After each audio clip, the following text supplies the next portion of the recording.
Oke, teman-teman, selamat siang. Dan di sini saya akan menjelaskan untuk materi yang ketujuh dari mata kuliah Ilmu Sosial dan Budaya Dasar atau ISBD ya, teman-teman. Artinya sekarang ini kita udah sampai pertemuan ke-7 ya. Berarti ini tuh otomatis menjadi pertemuan terakhir sebelum UTS ya, teman-teman. Seperti itu. Nah, jadi di pertemuan sekarang kita tuh akan membahas mengenai kemiskinan dan konflik sosial gitu ya, yang dimana eh, kemiskinan dan konflik sosial ini itu kita tidak bisa istilahnya apa ya, menghilangkan 100% mungkin ya gitu ya. Coba deh kalau teman-teman lihat gitu ya, apakah kemiskinan yang ada di Indonesia itu emang sudah tidak ada gitu ya. Pun juga sama, apakah konflik sosial itu ya yang ada di Indonesia itu apakah sudah bisa dihilangkan sepenuhnya gitu ya. Nah, kalau kita menjawab pertanyaan-pertanyaan tadi tentunya kan ini belum bisa teratasi sepenuhnya gitu teman-teman. Kalau kita melihat data gitu ya, kemiskinan itu berapa persen kan gitu ya. Terus seberapa sering sih konflik sosial itu terjadi di Indonesia teman-teman gitu ya. Dan suatu fun fact-nya adalah kemiskinan dan konflik sosial itu berhubungan satu sama lain teman-teman gitu. Karena eh, sangat besar kemungkinan ketika kemiskinan itu terjadi, maka konflik sosial juga di situ akan punya potensi juga untuk terjadi seperti itu ya. Walaupun ketika adanya konflik sosial itu belum tentu sepenuhnya disebabkan oleh kemiskinan gitu ya. Tetapi kemiskinan itu kemungkinan besar akan melahirkan konflik sosial, apalagi ketika kita lihat ya teman-teman, kalau kita lihat gitu ya, dari fenomena yang ada di kota-kota besar gitu kan ya. Nah, kenapa bisa seperti itu? Karena kan kalau kita lihat ketimpangannya sangat tinggi, teman-teman. Gitu. Kalau di daerah-daerah urban ya, gitu ya. Seperti itu. Nah, jadi eh, kita akan sedikit banyak membahas tentang kedua istilah ini gitu ya, kemiskinan dan juga konflik yang terjadi di dalam sosial seperti itu. Nah, kita lanjutkan dulu gitu ya ke pengantar gitu ya. Nah, sebenarnya kalau kita ini gitu ya, berbicara tentang kemiskinan, tentang konflik sosial, itu memang bagusnya kita tuh tahu dulu apa itu kemiskinan maupun apa itu konflik sosial, teman-teman. Seperti itu. Nah, kalau kita lihat dari pengertian sederhana gitu ya, teman-teman juga sebenarnya bisa cari sih di Google, di AI sebenarnya apa kemiskinan atau dari kamus ya, bisa juga kamus bahasa Indonesia gitu ya. Kemiskinan itu apa? Banyak lah sebenarnya pengertiannya gitu ya. Nah, cuma kita di sini akan bahas bareng-bareng ya, yang sederhana-sederhana aja gitu supaya kita tuh lebih mudah untuk memahaminya seperti itu.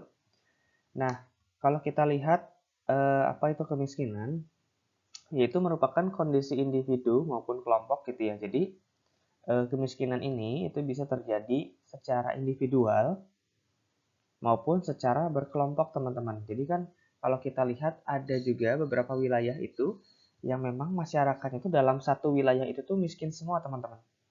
Gitu. Ada memang gitu ya. Tapi ada juga yang secara individual gitu ya. Jadi dalam suatu wilayah masyarakat gitu ya, ada perorangan gitu. Ada juga yang seperti itu. Jadi eh, beragam lah itu ya terjadi pada siapanya gitu. Nah, individu atau kelompok yang tidak dapat memenuhi kebutuhan dasar mereka seperti pangan, sandang, papan gitu ya.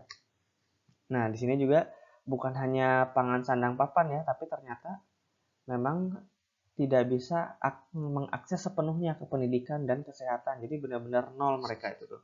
Nggak dapat akses itu gitu ya. Gitu. Nah, itulah yang disebut dengan kemiskinan. Seperti itu. Tapi kalau kita lihat ya, definisi kemiskinan misalnya menurut pemerintah kan ini juga ya. Kalau nggak salah itu tuh kalau selagi kita itu masih bisa apa namanya di angka berapa ya kalau nggak salah tuh 21.000 apa 20.000 gitu ya. Jadi standar kemiskinan di Indonesia tuh kita tuh harus benar-benar yang susah banget gitu. Nah itu monggo sih kalau teman-teman tuh mau setuju atau nggak setuju gitu ya. Tapi itulah yang terjadi gitu ya. Dimana standar kemiskinan menurut pemerintah itu tuh memang kita tuh harus benar-benar susah dulu gitu ya. Seperti yang udah teman-teman mungkin lihat di internet gitu ya. Seperti itu. Nah, kemudian di sini terdapat beberapa jenis kemiskinan teman-teman ya. Jadi ada kemiskinan relatif, struktural, dan kultural gitu ya. Jadi kalau kemiskinan relatif itu tadi seperti yang sudah saya jelaskan bahwa di situ tuh terdapat ketimpangan yang terjadi di dalam suatu masyarakat dan memang ini tuh bisa kita lihat itu yang ada di kota-kota besar misalnya. Kenapa kalau kota-kota kecil nggak begitu kelihatan? Karena ya masyarakatnya cenderung homogen gitu dibandingkan dengan kota-kota besar ya, seperti itu. Nah, itu yang relatif gitu ya. Kalau struktural itu tuh memang kemiskinannya terjadi karena sistem sistem yang membuat masyarakat itu yang susah untuk keluar dari jeratan kemiskinan. Karena memang ada juga teman-teman. Eh, saya nggak mau nyebutin ini di Indonesia atau bukan gitu ya. Mungkin teman-teman juga bisa menilai sendiri gitu ya. Jadi memang sebenarnya ada gitu di dunia inilah kita secara umum ya, secara global gitu. Yang dimana masyarakatnya itu susah untuk keluar dari apa namanya lingkaran kemiskinan karena dibuat oleh sistem itu sendiri gitu ya. Nah sistem ini dibuat oleh ya pemerintahnya itu sendiri gitu. Itu yang struktural. Tapi kalau yang ketiga itu adalah kemiskinan secara kultural, yaitu kemiskinan yang diwariskan turun-temurun karena budaya atau kebiasaan tertentu. Nah, ini juga yang sebenarnya agak repot teman-teman ya. Karena memang ada beberapa kemiskinan itu yang memang itu diwariskan karena pola pikirnya kan gitu ya. Karena kebiasaan-kebiasaannya yang susah untuk menunjang supaya kita tuh maju gitu. Nah, itu juga ada gitu. Jadi karena tiga hal ini sih yang paling banyak gitu ya dari jenis-jenis kemiskinan gitu teman-teman. Oke, kita lanjutkan lagi. Nah, di sini ternyata ada beberapa penyebab juga dari kemiskinan teman-teman. Jadi kalau kita tuh sebenarnya nggak bisa matok gitu ya, kemiskinan itu penyebabnya A aja misalnya, B aja, C aja. Tapi bisa jadi kemiskinan itu terjadi karena beberapa faktor yang mendukung secara sekaligus gitu. Gitu. Nah, misalnya ini yang pertama adalah ekonomi. Nah, misalnya tingkat pengangguran yang tinggi gitu ya. Terus inflasi yang ugal-ugalan. Nah, kalau teman-teman lihat gitu ya, mungkin saya kira teman-teman udah tahu semua gitu ya. Ada salah satu negara di Eropa, negara di Afrika yang dimana itu tuh tingkat inflasinya itu sangat tinggi teman-teman. Sehingga untuk membeli sembako aja itu tuh perlu uang yang sangat besar gitu. Nah, itu beneran terjadi ada gitu ya. Jadi kenapa warga di negara tersebut itu tuh ya rata-rata miskin karena inflasinya sangat tinggi teman-teman. Ada juga ternyata ya yang seperti itu gitu. Terus akses terhadap sumber daya juga jadi ya susah kemana-mana juga ya gitu. Karena nggak ada akses yang ditunjang gitu ya. Itu juga bisa gitu. Terus kemudian kalau dilihat dari sosialnya, nah ini tuh misalnya rendah tingkat pendidikan, terus diskriminasinya tinggi gitu ya, seperti itu. Jadi ya itu memang memang apa namanya terjadi ada daerah yang seperti itu gitu ya. Apalagi kan kita jadi semakin tahu ya bahwa pendidikan itu tuh penting teman-teman ya terlepas dari ujungnya itu mau mencari uang atau enggak gitu ya. Tapi setidaknya eh, akses untuk sekolah lah kita tuh pengen punya ilmu dulu gitu kan ya. Itu tuh memang penting lah di zaman sekarang itu gitu ya. Terus kemudian, nah ini yang udah sempat terbahas ya tadi. politik ya. Nah, jadi memang kebijakan-kebijakan politik yang diterapkan oleh pemerintahnya itu memang kurang berpihak pada masyarakat yang memang awalnya itu udah miskin gitu. Memang sejak lahir tuh udah miskin, jadi karena dibalut oleh kebijakan sehingga akhirnya susah untuk keluar dari lingkaran itu gitu. Terus kemudian, nah ini juga nih yang nggak bisa kita kontrol ya. Selain ini ya, selain apa namanya, mungkin politik juga susah ya kita ngontrolnya. Makanya kan kalau kita di negara demokrasi kan bisa demonstrasi untuk protes misalnya. Nah itu kan salah satu bentuk dari negara demokrasi kan ibaratnya gitu ya. Itu kan masih bisa kita usahakan. Tapi kalau bencana alam itu kita benar-benar nggak bisa kontrol teman-teman gitu ya. Misalnya yang paling sering terjadi itu kan gempa, banjir gitu ya. Terus misalnya badai angin puting beliung misalnya ketika musim-musim hujan seperti ini ya gitu kan. Nah itu memang benar-benar kita tuh nggak bisa kontrol gitu kan. Bahkan di negara adidaya seperti Amerika aja itu kan sering kali terjadi bencana peranginan gitu ya. Nah itu emang nggak bisa kita kontrol gitu ya di situ. Terus ada juga mengenai mental dan pola pikir. Nah ini juga yang susah juga ternyata. Walaupun ini sebenarnya kita bisa kontrol ya, tapi terkait dengan mental dan pola pikir itu kembali lagi diwariskan dari orang tuanya teman-teman gitu ya. Nah, itulah beberapa penyebab dari kemiskinan gitu. Nah, ternyata dari kemiskinan itu sendiri tuh punya dampak teman-teman ya gitu. Yang pertama itu jelas ya kesehatan gitu ya. Karena kalau kita lihat rata-rata di dalam lingkaran kemiskinan itu kan makanannya tuh kurang kurang gizinya teman-teman. Selain itu juga kebersihan ya, kebersihan dan juga akses terhadap makanannya itu sangat susah gitu ya. Terus pendidikan rendah gitu ya. Jelas karena ketika kita tuh masuk ke dalam daerah kemiskinan gitu ya, amit-amit gitu ya. Nah, akses ke pendidikan juga biasanya susah gitu. Nah, karena rendahnya pendidikan akhirnya keterampilan tenaga kerja juga jadi ikutan susah gitu kan. Gitu. Terus kemudian meningkatnya angka kriminalitas. Nah ini teman-teman ya percaya nggak percaya gitu ya. Walaupun kriminal itu tuh nggak sepenuhnya disebabkan oleh kemiskinan gitu ya. Tapi kemiskinan juga bisa menyebabkan kriminalitas gitu ya. Gitu seperti misalnya kejahatan-kejahatan perampokan misalnya ya. Kayak gitu. Itu juga disebabkan oleh kemiskinan juga gitu ya. Terus ketidakstabilan sosial dan politik teman-teman. Nah ini juga ya. Jadi coba deh kalau teman-teman lihat di negara-negara gitu ya, yang memang kestabilan sosial dan politiknya itu rendah gitu. Itu tuh rawan terjadinya kriminal juga gitu ya. Seperti ada beberapa negara di Amerika Latin gitu ya. Di situ kan memang kestabilan sosial dan politiknya itu kacau gitu.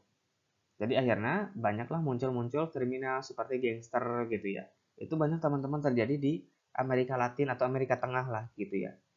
Itu terjadi gitu ya. Dan itu mudah-mudahan kita jangan sampai terjadi ya sampai ke Indonesia gitu. Gitu. Nah, itu eh, terkait seputar dengan kemiskinan, teman-teman. Nah, kita lanjutkan ke pembahasan yang kedua yaitu adalah konflik sosial nih. Yaitu kalau kita lihat dari pengertiannya adalah perselisihan antara individu atau kelompok dalam masyarakat yang disebabkan oleh perbedaan kepentingan, nilai atau sumber daya. Jadi ini juga sama ya, tidak hanya kemiskinan gitu ya, konflik sosial juga bisa terjadi pada individu maupun kelompok teman-teman gitu ya. Nah biasanya itu ini terjadi karena perbedaan pendapat, kepentingan, value gitu ya. Gitu. Jadi ada sesuatu hal yang tidak selaras antara individu dengan individu lainnya gitu.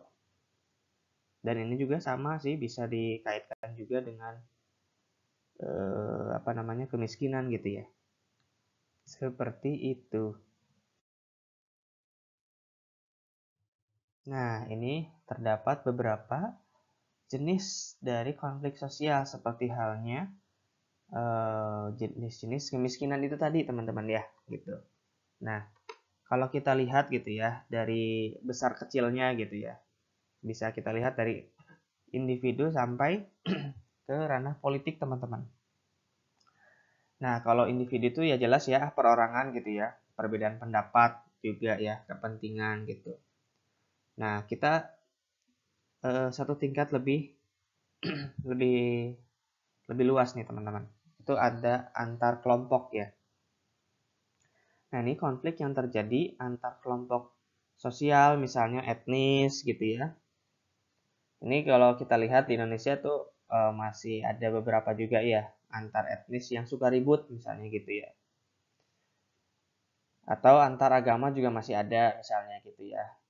Nah, selain itu juga ada sih sebenarnya yang lebih kecil gitu ya, misalnya konflik antar kelompok di sekolahan. Nah, itu ya, itu yang suka banyak terjadi juga gitu. Ini misalnya tuh tawuran antar sekolah, antar remaja ya gitu. Nah, itu hati-hati juga ya gitu. Dan Indonesia nih menurut saya banyak juga konflik antar kelompok di ranah sekolah-sekolahan gitu ya. Dan kalau menurut saya cukup disayangkan juga gitu. Kenapa di ranah pendidikan kok malah kayak gitu gitu kan? Kalau teman-teman renungkan gitu ya.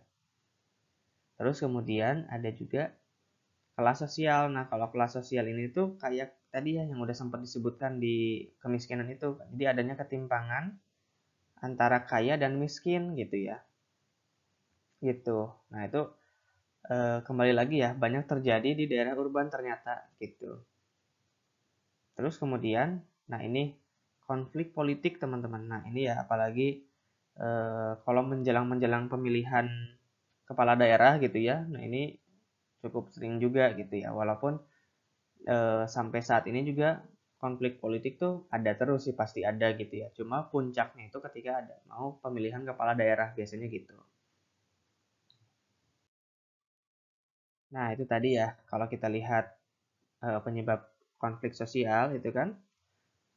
Misalnya tadi ketimpangan ekonomi tadi gitu ya, ada diskriminasi dan ketidakadilan ya. Jadi kebijakan-kebijakan pemerintahnya itu tuh kurang bisa memakmurkan yang memang dasarnya tuh orangnya tuh udah miskin misalnya gitu ya, sehingga menyebabkan kedengkian, sehingga outputnya tuh terdapat konflik sosial gitu.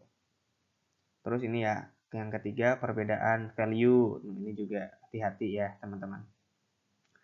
Terus perubahan sosial, nah ini perubahan sosial itu akan ada pembahasannya tersendiri teman-teman gitu.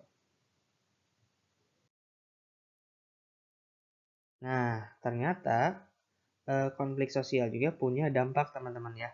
Jadi misalnya ini pembangunan ekonomi yang terhambat ya. Terus sudah jelas juga lingkungan itu jadi kurang nyaman lah, nggak enak gitu ya. Karena ya itu tadi ya. Karena banyaknya misalnya kekerasan juga, misalnya tawuran pelajar misalnya kan gitu kan. Kita juga ngelihatnya jadi nggak nyaman ya, meresahkan lah ibaratnya gitu. Terus terjadi kekerasan hingga hilangnya nyawa. Nah, ini juga ya. Kalau kita lihat dari yang kestabilan politik dan sosialnya itu rendah, kayak misalnya contohnya di Amerika Latin gitu ya, di El Salvador misalnya gitu ya. Ini tanpa mengurangi rasa hormat gitu ya. Tapi beberapa tahun ke belakang tuh terjadi. Cuma kan sekarang pemerintahnya udah tegas ya di sana tuh gitu. Nah, ini juga ada beberapa upaya ya yang bisa kita lakukan teman-teman untuk menyelesaikan konflik gitu ya. Jadi ada negosiasi dan mediasi ya. Kalau mediasi ini kan ada mediatornya gitu, ada pihak ketiganya yang menengahi gitu ya. Terus ada dialog sosial juga ya. Kalau dialog sosial itu tuh memang tanpa perantara, tanpa mediator gitu ya. Jadi yang berkonflik langsung berdiskusi gitu teman-teman. Terus ada juga kebijakan publik yaitu regulasi yang mengurangi kesenjangan dan ketidakadilan sosial gitu. Nah ini kebijakan pemerintah ya kembali lagi gitu, bisa nggak gitu kan? Bisa nggak apa namanya membuat kebijakan yang memang adil untuk semuanya gitu.